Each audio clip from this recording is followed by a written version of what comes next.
प्रणाम गुरुजी। गुरुजी, मेरा मन जीव जंतु पशु पंछियों की सेवा में ही ज्यादा लगता है। मैं अपनी कमाई का ज्यादा हिस्सा इसी पुण्य में लगाता हूँ। बहुत अच्छा, बहुत अच्छा है।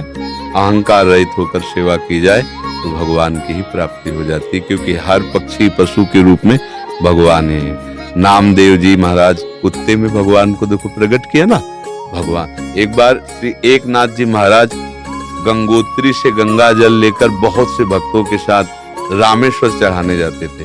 प्राय भक्त लोग ऐसा करते हैं कि गंगोत्री से गंगा जल लेकर रामेश्वर में चढ़ाते हैं कांवर में लेके। ऐसे ही वो जा रहे थे। जब रामेश्वर जी के पास पहुंचने वाले थे तो देखा एक गधा प्यास से तड़प रहा है, मतलब ऐसा दिखाई दे रहा है। तो उन्होंने विचार किया कि रामेश्वर जी में तो सब जल चढ़ाते हैं और ये प्यासा इसे कोई पिलाएगा नहीं। गंगोत्री से लाए थे रामेश्वर जी के लिए, नजदीक गए और गोद में गधे का सर लिया और हर हर महादेव कर पूरी गंगा जल में जे ही गंगा जल पिया। तो और जो साथी थे सब हंसने लगे, यार मतलब इतनी मेहनत करके वहां से लाए और पास ही आ चुके थे रामेश्वर के, वहां नहीं चढ़ा, एक गधे को पिला दिया। वो तो रामेश्वर जी गए और वहां रामेश्वर आ गए।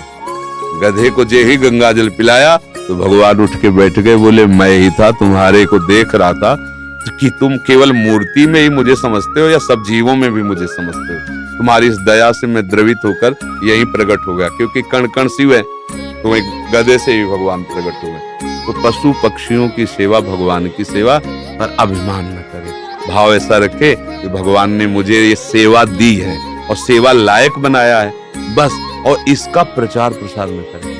प्रचार प्रसार करने से सेवा का जो सुकृत होता है वो नष्ट हो जाता है। जैसे आप यार मित्रों से और बहुतों से हम तो ऐसा करते हैं, मतलब ये बात जैसे आप संत से या गुरुजनों से कहे तो बात अलग होती है, बस इसके बाद फिर अगर कोई कहे भी कि सुना है कि आपने पक्षियों की बहुत सेवा करते हो, अरे हम अपनी ही सेवा नहीं कर पाते, पक्षियों की क्या, मतलब उसे हमें दबाना है। हमसे पाप बन जाए तो कह देना है, पुण्य बन जाए तो छुपा लेना है। पर अपने लोग उल्टा करते हैं, पुण्य बनेगा तो पोस्टर छपवा देंगे और पाप बनेगा तो कसम खा लेंगे कि किया ही नहीं है। यही हमारी दुर्गति का कारण बनता है।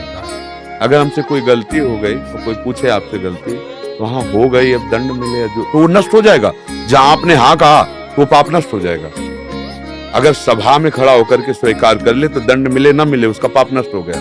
और हम सभा में पुण्य को कह सकते हैं, पाप को नहीं कह सकते, देखना है नहीं। तो अपने इस पुण्य को छुपाओ और पशु पक्षी में भगवत भावना करो। जब उनको दाना डाल रहे हो या फल जो भी जैसे पशु पक्षी हो तो भाव करो, हे भगवान आप इन सब रूपों, और बढ़िया पुण्य बन जाएगा और बड़ा लाभ मिल जाएगा। हे भगवान आप इन रूपों में आके सेवा स्वीकार, नाथ हम पे प्रसन्न रहो कि हम सदैव आपकी सेवा करते हैं। भक्ति हो गई, इसी से भक्ति हो गई। सब में भगवान के दर्शन की भावना बनने लगेगी, ठीक है।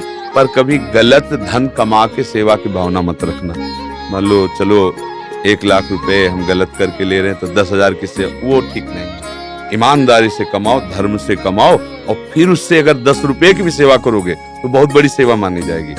10 करोड़ सेवा बेईमानी से वो तुम्हारे लिए बिल्कुल बेकार है। और 10 रुपए की, गरीब की 1 रोटी जितना पुण्य देगी ना, राजा का उतना पूरा धन का खजाना नहीं, क्योंकि वो मेहनत से करके और 4 रोटी में 3 में परिवार चलाया, अपने हिस्से की दे दिया दूसरे को, बहुत बड़ा दान हो गया।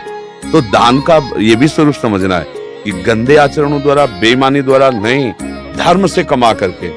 एक बार राधा बाबा ने भागवत सुनी, एक ब्राह्मण आते थे, श्रद्धा से सुना, दक्षिणा देने की बात आई तो बाबा ने काम तो सन्यासी है, क्या दक्षिणा दे?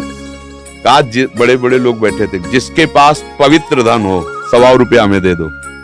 किसी की हिम्मत नहीं निकालने की, क्योंकि बाबा बिल्कुल सत्य पे प्रतिष्ठित महापुरुष, अब पवित्र होना चाहिए, इन्हें दंड मिलेगा। किसी की हिम्मत, एक घास खोदने वाला बगीचे में जो काम करता है दौड़ के आया, बाबा हमारा पवित्र है।